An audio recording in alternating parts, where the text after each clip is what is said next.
안녕하세요. 저는 며칠 전 아내에게 발로 걷어 차이며 이혼 요구를 받는 유부남입니다. 그런데 억울하기도 하고 아니면 아내의 반응이 당연한 것 같기도 하고 답답한 마음의 욕을 왕창 먹을 각오로 사연을 보내봅니다. 제 이야기를 듣고 많은 조언 부탁드립니다. 아내와는 나이 차가 무려 8살 차이 납니다. 그래서 주변에서는 많이들 부러워했습니다.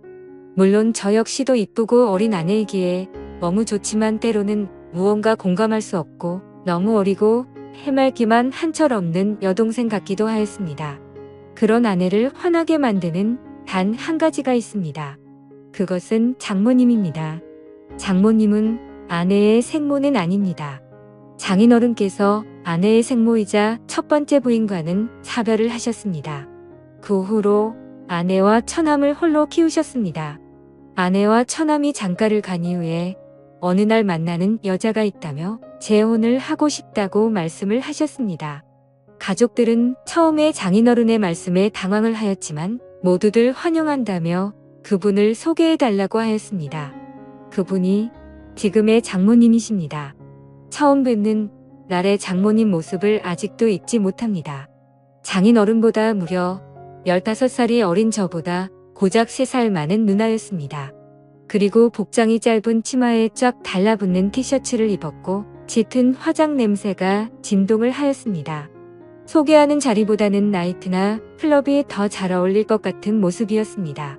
식사와 함께 대화를 오고 갔지만 다들 반응은 냉담했습니다. 아내도 처남도 이권은 아니라면서 절대 반대를 하였고 그분은 그분의 겉모습과 달리는 속은 여리고 착하다며 이해해달라고 하셨습니다. 평생을 너희의 인생을 위해서 살았는데 남은 장인어른의 인생도 지켜달라고 하셨습니다.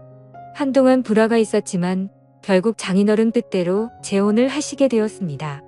너무나 어린 새엄마 새장모님에 대한 호칭도 부자연스럽고 어색했지만 그래도 장인어른이 행복해 하셨기에 모두들 노력하였습니다. 그렇게 행복할 것만 시간은 길지 않았습니다. 2년쯤 지나서 장인어른은 암에 걸리셨고 몇 번의 수술과 항암 치료를 하였지만 약 1년의 투병 생활 끝에 돌아가셨습니다. 아내는 젊은 장모님이 장인어른의 나이나 건강 상태를 고려하지 않은 채 무리하게 여행도 다니고 밤늦게 데이트도 다니고 술도 같이 많이 마시면서 일찍 돌아가시게 된 거라며 원망하였습니다.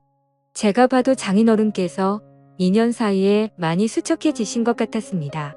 그러니 아내는 더욱 장모님을 원망하였고 장인어른이 계실 때에도 가족들과 장모님 사이에는 분명 안 보이는 벽이 있었습니다.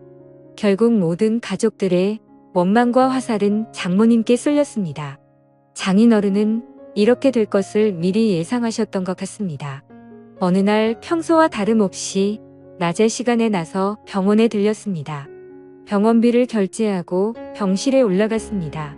장인어른 혼자 계셨고 조용히 할 말이 있다며 바람 쐬려 나가자고 하셨습니다.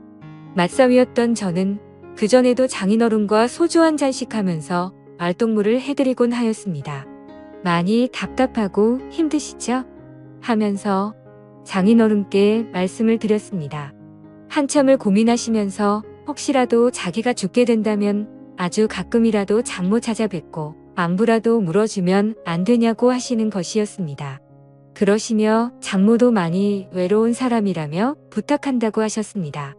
빨리 쾌차하셔서 집으로 가시면 장모님께도 더 잘해주고 처갓집에 더 자주 찾아뵙겠다고 하였습니다. 자네만 믿는다며 저한테 여러 번 부탁하셨습니다. 장례가 끝나고 어느 정도 시간이 지났을 때쯤 장모님께 전화를 드렸습니다. 집에 그냥 계신다고 하셨습니다. 퇴근하고 과일 및 고기 등 이것저것 사서 처갓집에 들렸습니다.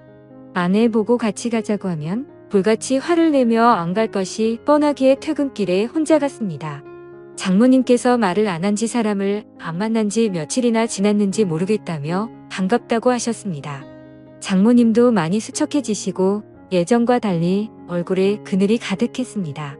장모님의 이런저런 넋두리와 저녁 식사를 마치고 나왔습니다. 다음에 또 오겠다고 인사를 드린 후 나왔습니다. 고맙다고 자주자주 놀려오라고 하시는 모습에 마음이 아팠습니다. 그날 이후 3일에 한 번씩은 꼬박꼬박 전화를 드렸습니다. 집에만 계시지 말고 친구도 만나시고 나들이도 다니시라고 말씀을 드렸습니다. 갈 곳도 만날 사람도 없다며 그냥 집이 좋다고 하셨습니다. 그래서 정말 외출하고 싶으신데 가실 곳이 없으시면 점심때 회사 근처로 오셔서 전화 달라고 하였습니다. 언제든지 나가서 맛있는 점심 사드리겠다고 하였습니다. 그 후로 가끔 오셔서 점심도 같이 먹고 카페도 가서 대화도 하였습니다. 어느 날 아내가 이런 사실을 알게 되었고 저한테 불같이 화를 내었습니다. 그래서 장인어른 부탁부터 있었던 사실을 전부 이야기해 주었습니다. 아내는 장인어른의 부탁을 무시하지 않고 들어준 것은 고맙지만 앞으로 장모님과 개인적인 연락은 하지 않았으면 좋겠다고 하였습니다. 그리고서는 장모님께 전화해서 더 이상 자기의 새엄마도 저의 장모도 아니니 연락하지 말라고 하였습니다. 이 사실은 처남에게도 알렸습니다. 처남도 아내에게 그 정도까지는 할 필요 있냐며 심한 거 아니냐고 하였지만 아내는 확고했습니다. 그렇게 한두 달 지났을 때 장모님께 연락이 왔습니다. 그래도 가끔은 제가 연락을 줄 거라고 생각했는데 한 번도 안 와서 서운했다며 시간 될 때 처가 집에 놀려 오라는 것이었습니다. 집에 이것저것 고장나고 교체해야 될 것은 많은데 할 줄도 모른다며 도와달라는 것이었습니다. 그래서 이번 주말에 한번 찾아뵙겠다고 말씀을 드렸습니다. 아내에게는 주말에 회사 상무님들이랑 골프 약속이 있다고 거짓말을 하고 처가 집으로 갔습니다. 장모님께는 반갑게 맞이해 주셨습니다. 수도, 전부 벽지 보수, 문고리 등등 수리 및 교체를 하였습니다. 그 집도 아내가 어릴 때부터 살던 집이다 보니 이래저래 오래돼서 고장난 것들이 많았습니다. 점심때가 훌쩍 지나서야 모든 것이 끝났고 늦은 점심을 먹게 되었습니다. 장모님께서는 고생 많았다며 맛있는 음식과 막걸리를 주셨습니다. 한 잔 두 잔 주시는 대로 마시다 보니 조금 취하게 되었고 소파에 쉬다가 잠이 들었습니다. 한참을 자다가 깨어보니 시간은 많이 늦었고 아내에게 술자리가 길어졌고 상무님 집으로 다 같이 2차로 가게 되었다며 내일 들어갈 것 같다고 문자를 남겼습니다. 그러고는 다시 거실 소파에서 잠을 잤습니다. 잠을 자고 있는데 무언가 소리가 들렸고 장모님 혼자서 술을 드시고 계셨습니다. 저도 옆에 앉아 한두 잔 거들면서 장모님 말씀을 들었고 결국 만취하게 되었습니다. 그런데 그날 사고가 터지고야 말았죠. 술을 너무 많이 마신 탓인지 벌어지면 안 될 일이 벌어지고 말았던 거였죠. 다음날 아침에 눈을 뜨자마자 머리가 깨질 듯이 아팠지만 주마등처럼 모든 기억이 되살아나서 환장할 것 같더라고요. 그래서 서둘러 집으로 돌아갔고 마음이 너무 무거웠습니다. 그랬던 제 표정을 읽었다는 듯 아내는 무슨 일 있냐고 계속 물었고 아무 일도 없다며 대충 얼버무리고 말았습니다. 그 사건 이후 장모님은 그냥 즐기면 되는 거라고 하시면서 더 노골적으로 만남을 요구하셨습니다. 계속 거절을 하였지만 회사까지 찾아오셨습니다. 몇 번이고 다음에 찾아뵙겠다며 택시를 태워서 보내드렸지만 또 오셨습니다. 결국 장모님의 성화에 모시겨 가끔씩 장모님 댁을 가게 되었고 그렇게 몰래 만남을 가지게 되었습니다. 하지만 꼬리가 길면 잡히듯 아내가 어떻게 알았는지 모르겠지만 어찌됐든 모든 사실을 다 알게 되었던 거죠. 아내는 제가 처가 집에 있을 때 벌컥 들어왔고 장모와 머리채를 잡고 싸웠습니다. 제가 힘겹게 그두를 떼어놓고 아내를 차에 태워서 저희 집으로 왔습니다. 오는 길에 장모와 아내는 전화로 싸웠고 그 와중에 장모의 이야기를 듣게 되었습니다. 아내의 태도가 너무 마음에 안 들어서 일부러 꼬신 거라며 약 올리더라고요. 그러더니 아내 보고 남편 관리나 잘하라는 것이었습니다.